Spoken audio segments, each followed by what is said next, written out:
Now we're going to talk about bringing people back. So housing is obviously critical to bringing people back, and then immediately following it will be transit. So Frances Beulah is joining us. Frances Beulah is joining us from the Globe and Mail.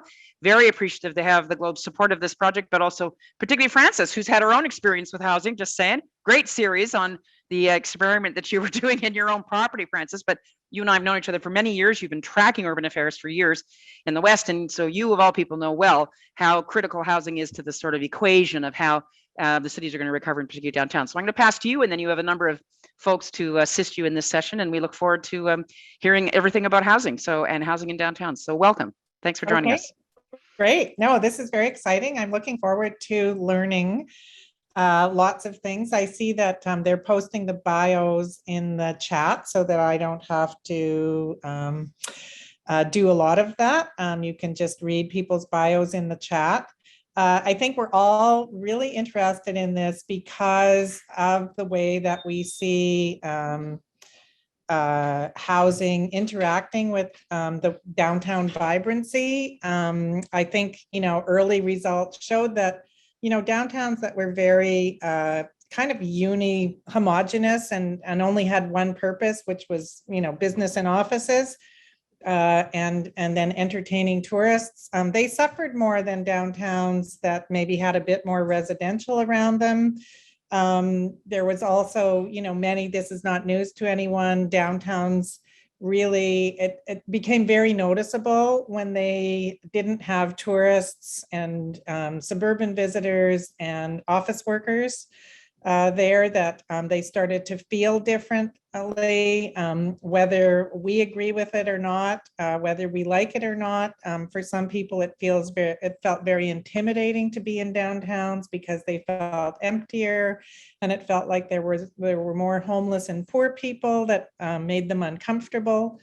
So I think that, and especially as people aren't sure how office repopulation is going to work out. There's a lot of discussion of maybe converting office space in some downtowns to housing, especially in Calgary, which I think currently has maybe a 25% office vacancy rate downtown.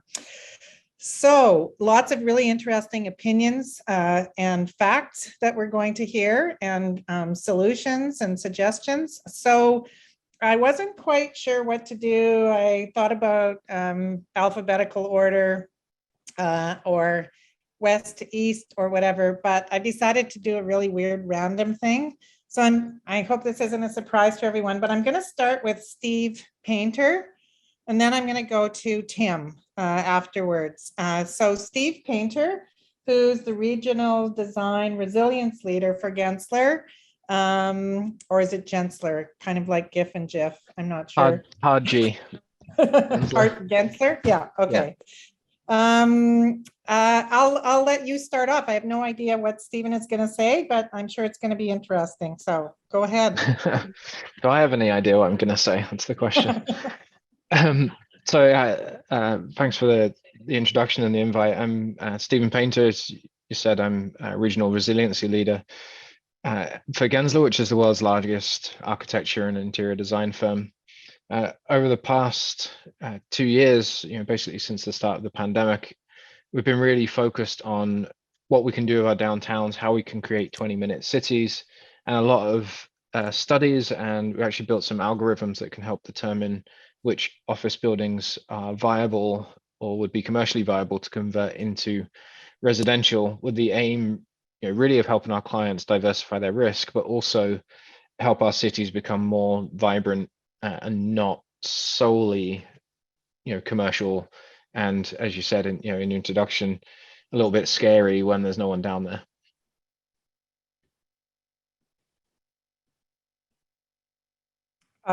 Okay. Did you want to expand on that at all? I didn't know if you wanted to do other people's introduction first, but yeah, happy to. No, we're not. We're like, okay. Go ahead and say your piece, and then we'll have some conversation afterwards.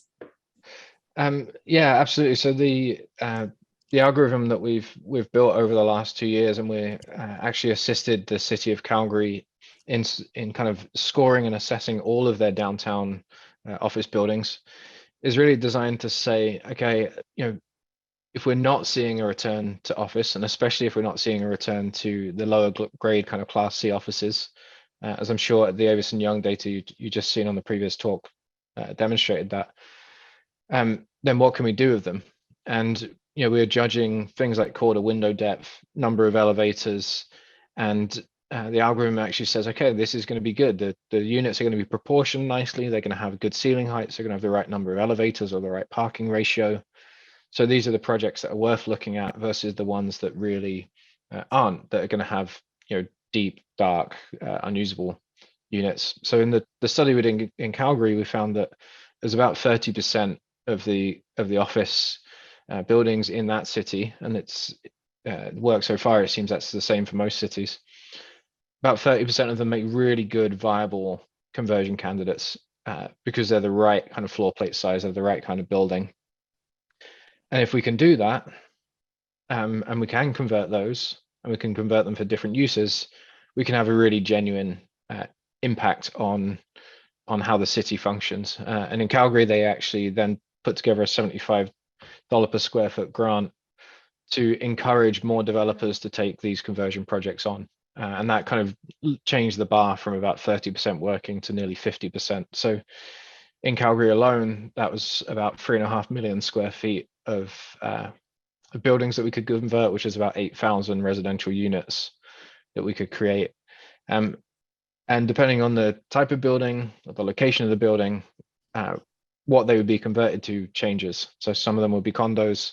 The larger floor plate buildings that we looked at were much more suitable for affordable housing because we could create wider units, slightly larger units, and change the mix of amenity, change the mix of access and things like that. So really what we found through that development, and we've scored 250 buildings, something like that now, was that we could do basically anything that we needed for housing, but it had to be in really specific building types. 70s buildings, for example, were generally scoring quite well, but that it was kind of very, very detailed on creating spaces that people would want to live in, not just doing conversions for conversion's sake. Right. So that's kind of like a very much the building approach. Did anyone in your company, or were there affiliated consultants who looked at what would this do for the downtown?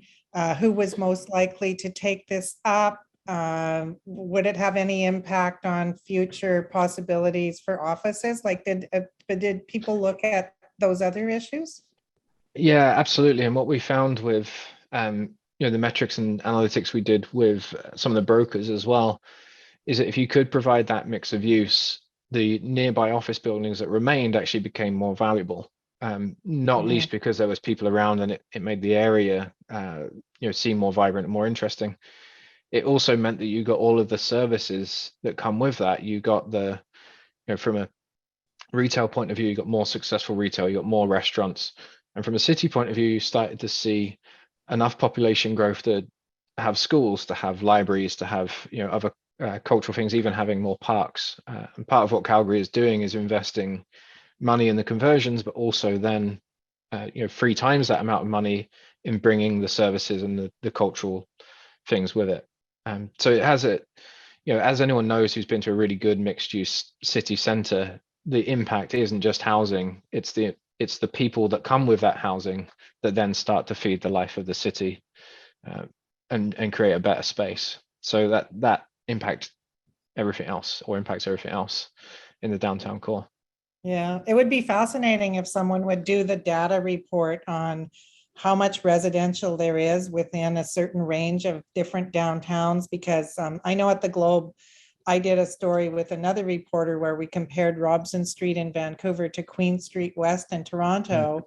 And Robson retail was doing better because there is so much more residential around it. So a lot of people who were shopping on Robson, which is normally quite a tourist street, were people who just lived nearby in the West End or Yale Town. And my guess is Calgary has very little of that Yeah, very, very little. And you can see that on the GIS maps. There's very little residential downtown. And we're actually separate from the housing thing. We're seeing out of town retail being very successful. I'm sat in Mhm. Roncesvalles right now. Roncesvalles High Street does not have an empty store on it. But if you go Mhm. downtown, there's a 40, Right. 50% vacancy rate in retail. And it's Mhm. really because of where the population is. Yeah. So that's a I'm big sure driver for some trying to do interesting conversions. back and forth later on this, and someone's asking if these office buildings can be made into affordable housing, but I'm going to move on to Tim next, who will have a different perspective on how, how housing and downtowns interact after really years of work with homelessness, first in Calgary and then nationally. So Tim, let's hear what you have to say about this interaction of housing and downtowns and what needs to be done. For sure. Well, thank you for the opportunity. Great to meet everyone. Lovely to be on this call. I think first just want to say that I am calling in from Calgary, which is Treaty 7 territory, home of the Blackfoot Confederacy, the Tsuut'ina, the Nakota Nations, and the Métis Nation Region 3. Thank you all for welcoming me here. I think that the main point I'd like to make, and it may be a bit of a challenge for folks that are on this call, but my challenge and my plea is for urban leadership to restore downtowns. And I'll tell you why. Homelessness is a solvable problem. Mass homelessness that you see today hasn't always been with us. It really began in the 80s, accelerated in the 90s to become the disaster that it is today. And my plea for leadership is simply this. If you look at any city anywhere around the world where they have had success tackling homelessness, there is one thing they all have in common, and that's leadership. Strong local leadership. Sometimes that's the mayor and the city council, and other times places like Edmonton, Calgary. It's a nonprofit like Edmonton. It's Homeward Trust. They've reduced overall homelessness by about 40%, which is the best of any major city in Canada. And I think that at the heart of this is, just to build off a point Stephen made, is really about building inclusive cities where there is a place for everyone. In homelessness, like I said, that leadership is key. And the reason is, homelessness is one of these issues that is, I refer to it as the political equivalent of a high school dance, because it doesn't belong in any jurisdiction, really. There's no clear jurisdiction who leads it. So all levels of government, stand along the walls like teenagers in a dance and stare at their feet, wait for somebody to make the first move. And, in this case, city leaders, anywhere you've seen success, strong and determined, and I would say daring local leaders are the key to making it work. And so people often say to me, well, okay, then how does the city end homelessness? How do we take that leadership role when it's not in our jurisdiction? And to tackle homelessness in an urban center, the template is actually exactly the same as a municipal disaster response plan, right? You have a command center, you make sure that you have all of the key players around the table, those that provide the housing, the healthcare system, the frontline organizations, city leaders, others, united around a common data and a clear aim, which is the elimination of homelessness. And if you look at any disaster, first job is keeping people safe. Next job is getting them back into housing quickly. Third job, that often happens all at the same time, is preventing new people from becoming homeless. And in that process, if you look at any disaster that's happened, and there's been plenty of examples lately, all right, where a good example, my parents live in Kelowna in a fire in 2003. They were evacuated, went to the evacuation center. Their name was taken. They were put up in a hotel. They were kept safe, and then they worked with the local officials to get back into their home. Right. And then you see in Kelowna measures that have been taken to prevent a fire from having that impact. I mean, it's a dramatic oversimplification, but there is a vital role for urban leaders. The second thing, the other point I make is just on housing. again, municipal leaders play a vital role in that housing. Senior levels of government are key, but like in a disaster, senior levels of government have to come together with local leaders to build that support. And so the housing, the big things I would aim or talk about on housing is we've got to stop the loss of rental housing. So the financialization of market rental housing is gutting our rental housing markets. We're losing, I saw one stat from Ottawa saying they're losing 15 units for every one that's been added. There's no possible way for us to build our way out of the affordable housing deficit if we don't keep the hole from getting bigger. Second thing is there has to be way more production nationally and provincially.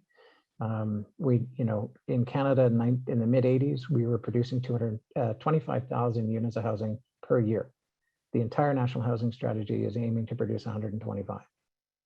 That is not going to fix it. So we're going to have to be way more ambitious, and we need a really strong market housing sector as well. So market rental housing and ownership. That's ending homelessness and restoring downtowns and housing in 2 minutes or less, 3 maybe. But I'll leave it there for the others to jump in.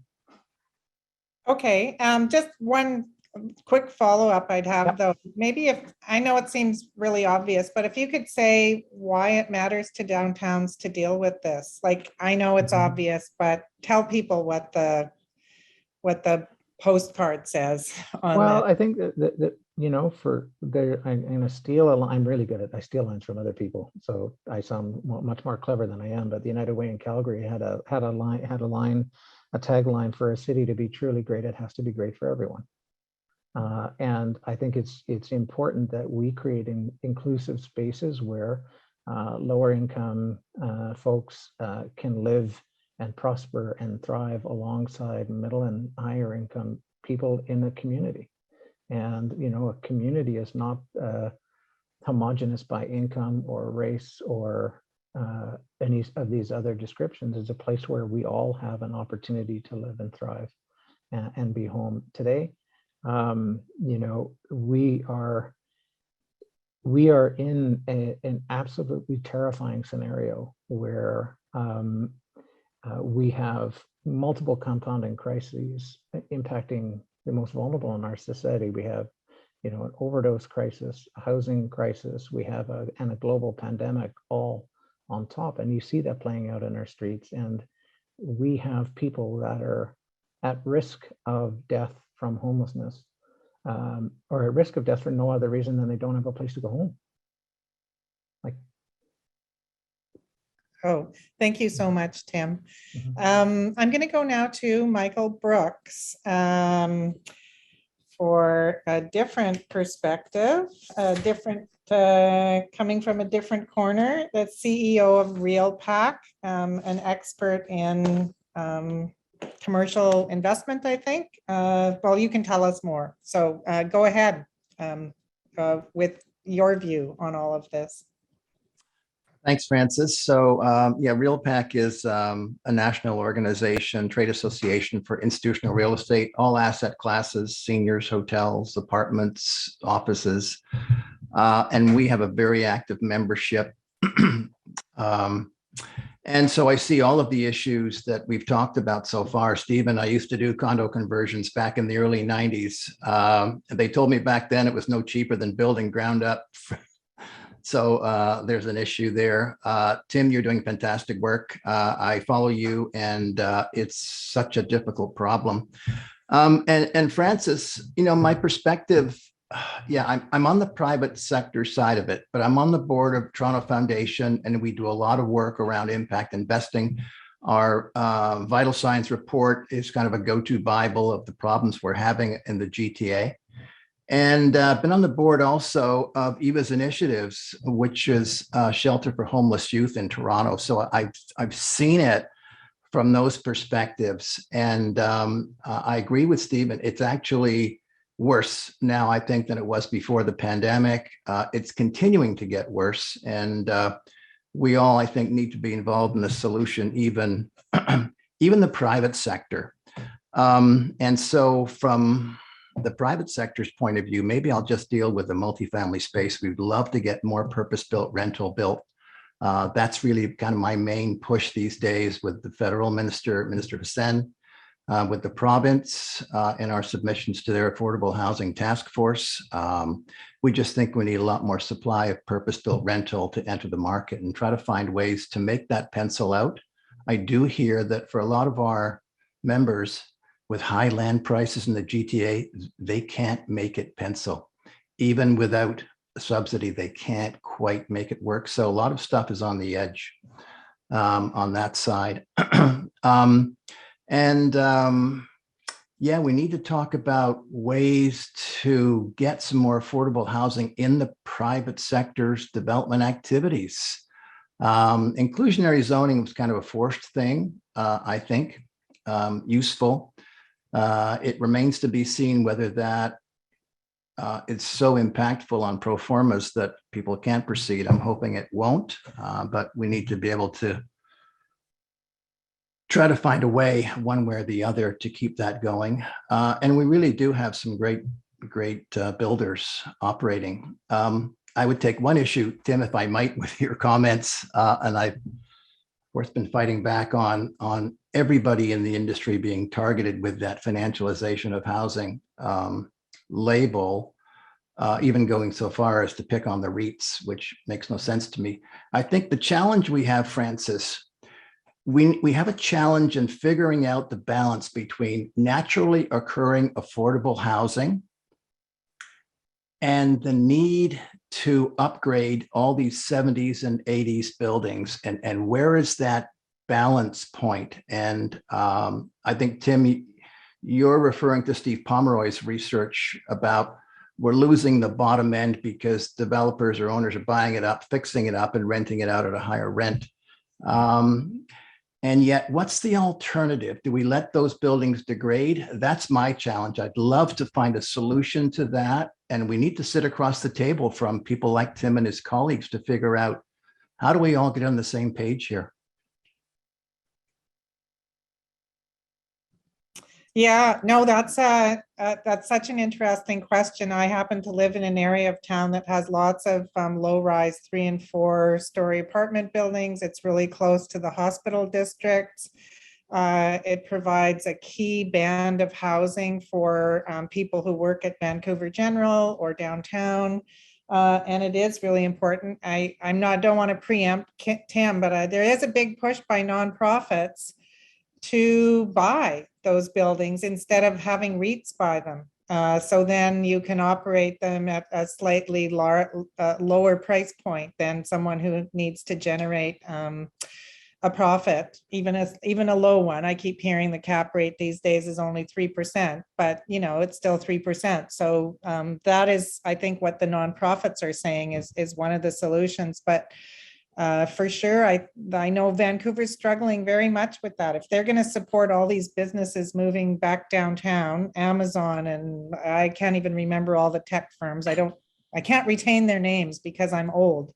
But if there isn't housing provided for them, they're going to end up pushing out the nurses and the home care workers and the Starbucks, employees and so on. So that's interesting, and maybe we can get into that a bit more when we have time to talk, which is going to be in 10 minutes, I hope, after the next two speakers. So next, I'm going to go to Steve in Toronto, where you work with, I believe, an Indigenous organization that focuses on housing and homelessness, if I'm correct. Yes, that's right. So good afternoon, everyone. Pleasure to be here. I'm the executive director of NAMI Res Native Men's Residence. So there's my bio there, and I have a little presentation I'm going to share. So just a little overview on NAMI Res. We provide shelter, outreach services, as well as housing to Indigenous people in Toronto experiencing homelessness. So as Tim mentioned earlier, the cure to homelessness is housing, right? But it has to be adequate housing. If you look at this photo, I don't think anybody in this panel would want to live in this kind of housing. But for many of our relatives that live in First Nations communities, this is the reality. And, Indigenous people, in many cases, have faced an 8-decade-long reserve and growing urban housing crisis in Canada. We're living in third world conditions, and it's just in our very own backyards. Here's 17 studies that date back from 1934 to as close as 2017 that identify a looming Indigenous housing crisis. These are government commissioned reports. Our federal government at work highlighting the problem, but haven't really done much to fix it. So again, to show more evidence, the Globe and Mail catalog since 1959 to 2011, 404 articles that highlight the story of Indigenous housing being in a crisis point in many of our communities from coast to coast to coast. And the source of this was from Dr. Yael Belanger, who did a really good job of highlighting Indigenous housing crisis across the country. In the urban context, Indigenous people, the majority of us, at least in Ontario, and I'm sure in other jurisdictions, 80% of Indigenous people in Ontario live in urban settings. It's not like we live in First Nation communities or rural communities. In Ontario, Toronto has the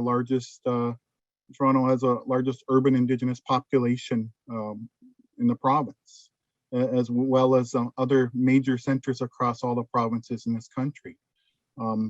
For Indigenous people in many of our urban centers and our downtowns, the percentage of Indigenous homelessness can be as high as 90%, or as in Toronto, it's 15%. These numbers are very disproportionate, and it just shows to the evidence I shared with you of our government sleeping at the wheel and not addressing a crisis for Indigenous people in this country. Now, I know recently, housing was recognized as a human right with the infusion of the National Housing Strategy Act that was introduced in recent times in, April 2019. But when the National Housing Strategy was promised by a federal government, 3 elections ago now, they also promised a national Indigenous housing strategy. And this next slide, I'll show you what it looks like. Oh, there it is. That's right, it's a blank screen. That's what our government promised 3 years ago, and this is what they've delivered. 3 terms ago, rather.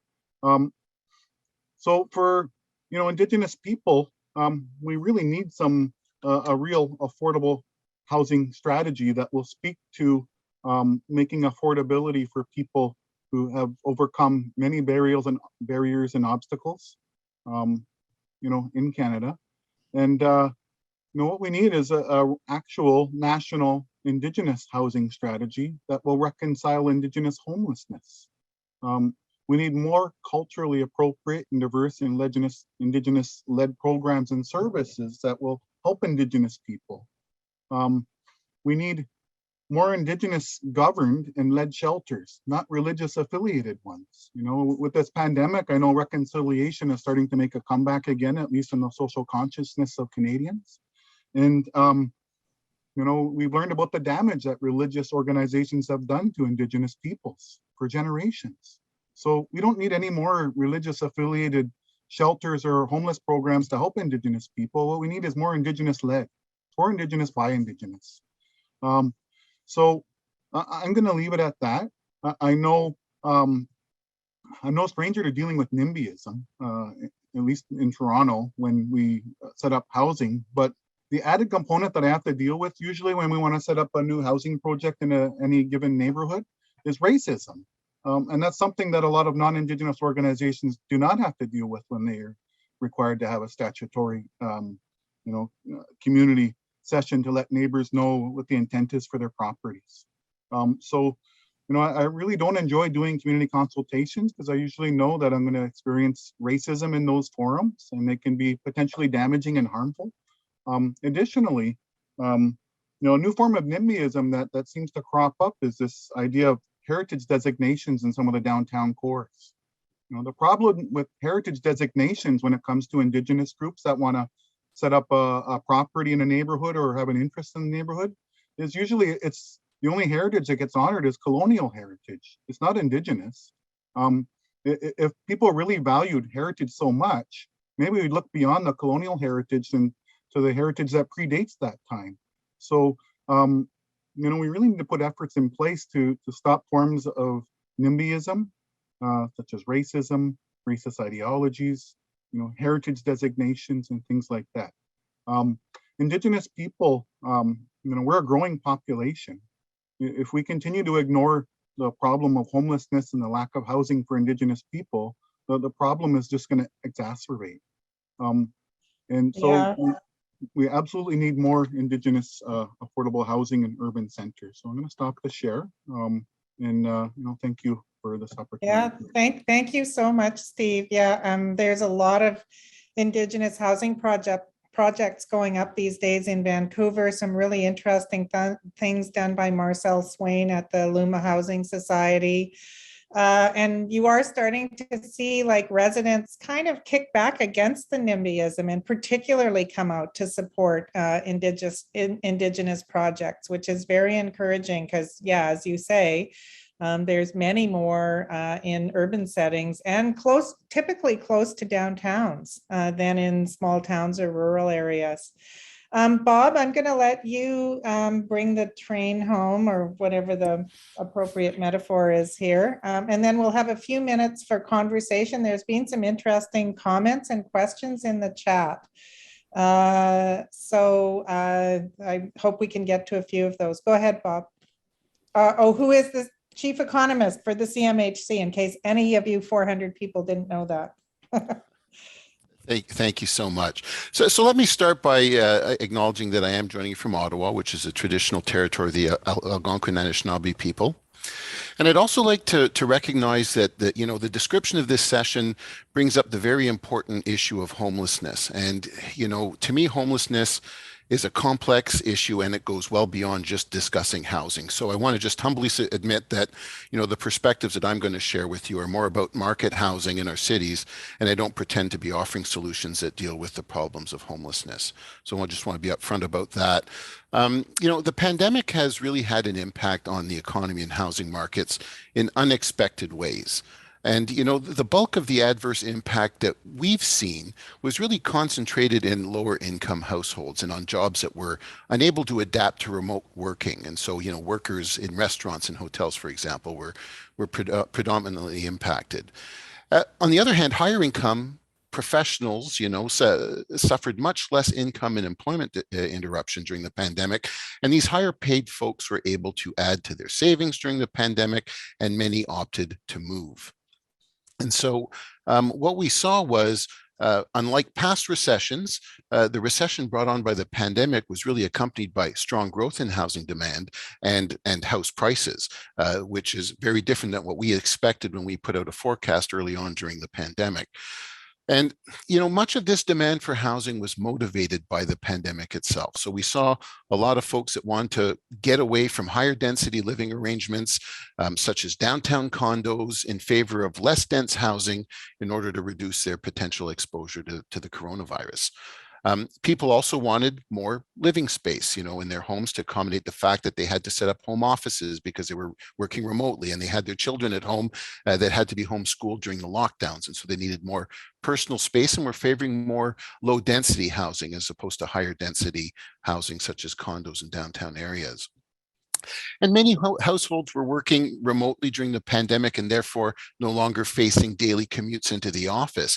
And this really had an impact in terms of where people were able to move, and people moved further away, and as opposed to, you know, looking for homes in downtown areas, many of them headed to suburban areas and rural communities.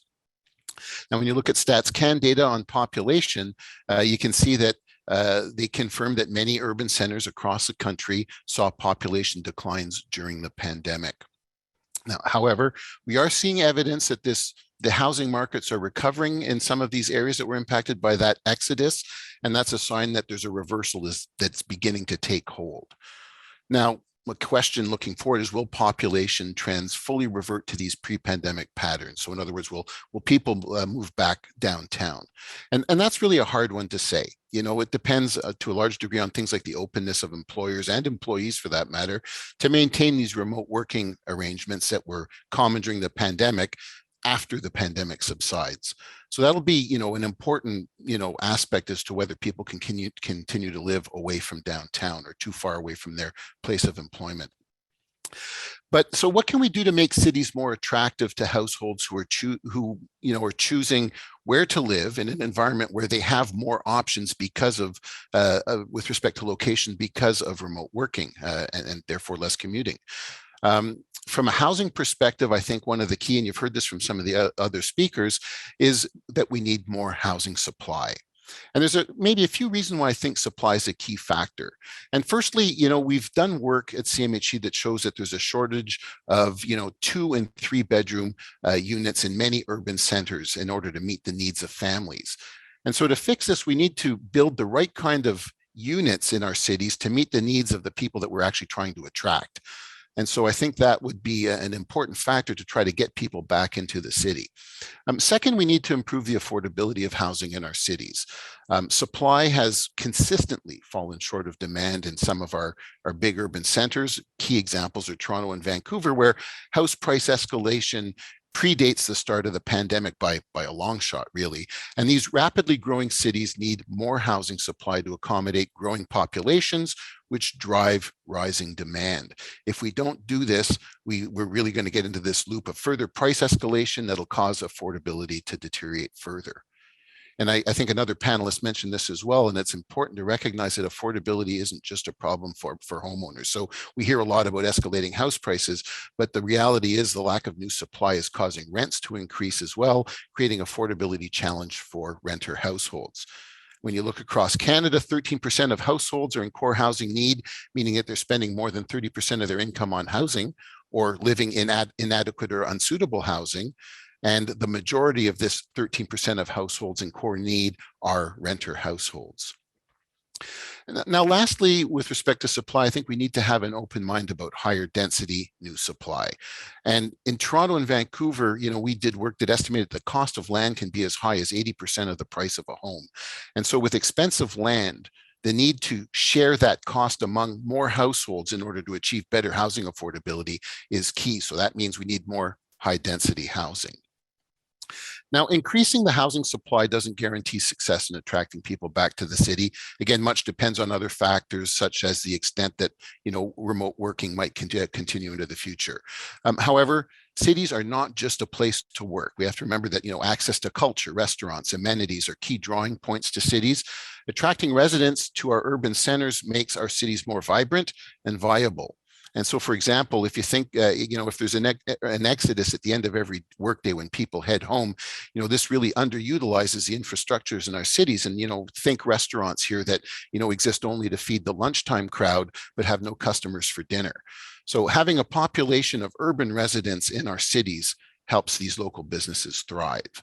So to conclude, I would advocate that increasing the affordability of housing is the right thing to do to help those Canadians who are forced to allocate too much of their income to shelter costs. And the key to achieving better affordability in the long term is to build enough housing to absorb the growing demand. And by increasing access to affordable housing, hopefully we can sweeten the pot and make our cities more attractive options for middle-class families to work and live. Now, maybe just the last thing I'll say, I just want to chime in, there was a little bit of talk of financialization of housing, and not that I want to pick sides too much, but I think what Michael said really resonates with me. And one thing that I've been telling people is, you really have to be careful when you throw all investors under the bus when you think about financialization. I think there was an important point made that we need these investors to invest in housing to keep it in decent condition. But also, when you think about the most affordable part of the housing market, the rental market, this is about 95% investor owned. And so you have to remember that not all investors are bad. I mean, I think we have to nuance the debate. I think there are speculators in the market, especially when supply is short and prices are going up, that add to the problems of the market. But I think to throw all investors under the bus is a dangerous thing, because we need them to help us add to the supply of housing in order to deal with affordability. So I think there is an important discussion to have there, and to sort of help figure out how we can leverage investors to help us deliver the housing we need to improve affordability. So I'll stop there. Sorry, thank you so much. Those were 5 really different, interesting perspectives with lots to think about in there. I'm seeing a ton of questions in the chat. No, we cannot solve financialization in the next 4 minutes. I'm going to say a no to that one. I think that deserves a session of its own.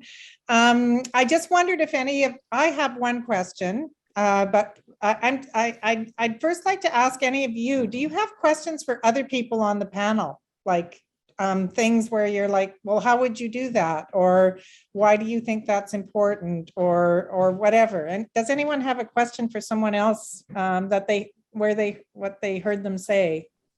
I'm desperate to talk about financialization, but if you tell me I can't, then I'll behave myself.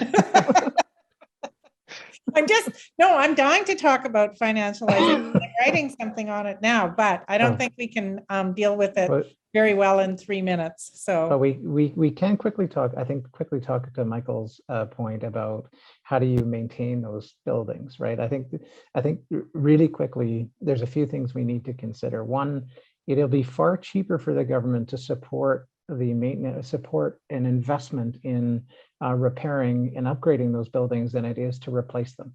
So, you're going to spend $25,000, $100,000 a door versus $500,000 a door to repair. The replacement cost is too high. Second, I think it's really important that this is harmful. This is market activity that is harmful. I worked in the private sector for a while for a public company that generated power from coal. The government said, that's kind of harmful. Climate change, pollution, you need to stop doing that. Investors and the company shifted. So they're building renewable, they're building gas. Government has a role to step in to intervene, to stop market activity that is harmful. I think Bob and Michael are both exactly right. The market and investors have a really important role to play in what we're seeing now. And I think the Cmhc data will support this, that we're actually seeing record amounts of market rental construction because investors are shifting to build that. And I think investors have a really, really important role to play, but we need to channel that in a way that's not harmful to lower income households. And finally, Francis, you're right. I think this sector would love to be buying and buying up these units to preserve them as affordable housing. And did you know in Canada that we can donate land for birds and bugs and nature preservation, nature conservation, but we can't donate buildings or land with the same tax treatment if it's for affordable housing. So there's a few ways, I think, right away that we could tackle these things. See, quick talk on financialization, not too much. Okay. One more point, Francis. Yeah, Michael looks like he wants to respond. No, I don't want to respond, but I just want to add one more overlay to this, and that's the climate change piece. We've struck a subgroup of our apartment owning members who are trying to figure out how do we get buildings to net zero. There's another imperative that is a capital cost that will exacerbate, I think, Tim, this problem between where's the balance point between the naturally occurring affordable housing and upgrades that are necessary. And we're all struggling with that because there's often a business case gap. I think, Michael, if I can interject there, that the idea of getting to net zero actually ties up really nicely with the long-term rental and investor-owned rental as well, because those projects on a condo basis don't make any sense. But it's very challenging to get to net zero and sell it. What does make a lot of sense is actually building these with a 25, 30-year vision and saying, okay, we're going to invest a little more up front, but we're going to see that pay back. And that's a lot of the investors that we're working with are very, very quickly getting on board with that. And by quickly, I mean, it's gone from zero to every investor we talked to in the last year. And they're seeing, the cost to run these buildings. We actually just presented a 75,000 square foot project like this. The cost to run the building was $125,000 a year as a code compliant building. Is about $15,000 a year as a net zero building. So it very, very quickly starts to make sense for them, and it has to be long-term rental, and then it can start to be affordable as well. But you need really clever people in the room to make that happen. And that's been a definite challenge, is, because it's so new, having the people, the experience to pull it off is incredibly difficult. But it does make sense, and we are doing projects right now that are penciling out like that. But they're few and far between at the moment. Okay, we're at 11:46, and I think I'm going to be ordered any moment to pull the plug here. So there were so many other interesting questions. One was, why is it so important to reinvest in downtowns? Like, they've got so much already, and isn't that kind of a 19th century model, and we should think of something different? I'm glad you brought up climate change, Michael, because there was a question in the chat about that. So many questions, and also great examples from people about things that are happening in their community. I hope this chat can be saved, because there's lots of great, models maybe that other people can look at who are attending this and so on. But I know we barely got started. I know everyone's feeling like, oh my God, we didn't solve everything. Yeah, what were you guys doing? Why didn't you just solve the darn thing, Francis? I thought that I would just come back and you'd have it done. I know.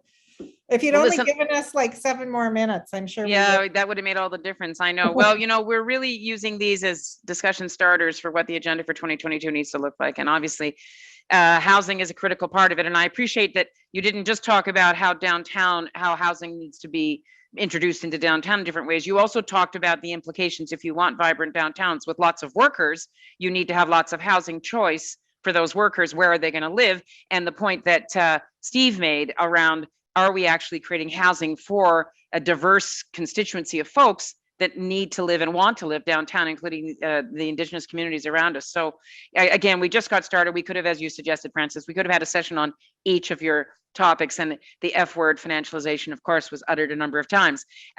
But I look forward to ongoing conversations, and we all know that Francis will keep writing about this. So it's going to take a lot of solutions and a lot of different approaches, and I appreciate having people coming in from different cities. Bob, nice to have the Cmhc there to give us a sense of what the database is. And I know, Michael, that you brought your whole self to work there today, not just the industry that you represent, but also your engagement with the not-for-profit community. And Stephen, we're looking forward to working with you more on conversions, because that is an interest that CUI has about whether we can repurpose these spaces. And I'll just say back to Tim, Tim, we appreciate the voice that you consistently bring, that solving and addressing homelessness is everybody's challenge, and it affects every neighborhood. And that during COVID, it's been very clear, but it's particularly acute in downtowns.